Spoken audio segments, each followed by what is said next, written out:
మాది కరేడు, నా పేరు పిగిలి శ్రీనివాసులు. మేము పొలం అయితే మాకు ఏ పార్టీ మాకు అండగా లేదు. మాకు రామచంద్ర యాదవ్ ఉన్నాడు, ఆయనే నమ్ముకుంటున్నాం.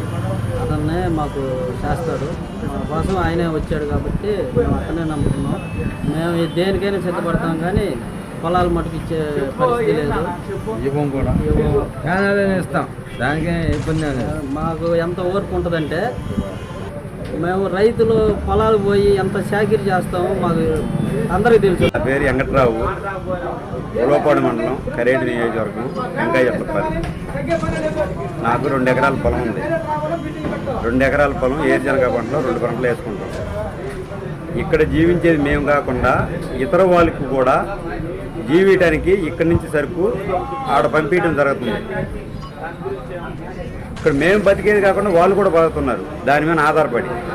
అలాంటి పొలంని ఈ ప్రభుత్వం వచ్చి వాళ్ళకి ఏదో అవుట్ ఆఫ్ ఏరియా వాళ్ళకి కంట్రీకి కట్టడానికి కోసం, వాళ్ళు కబ్జా చేయడానికి కోసం రైతుల్ని భయపాంతలుగా చేస్తున్నారు.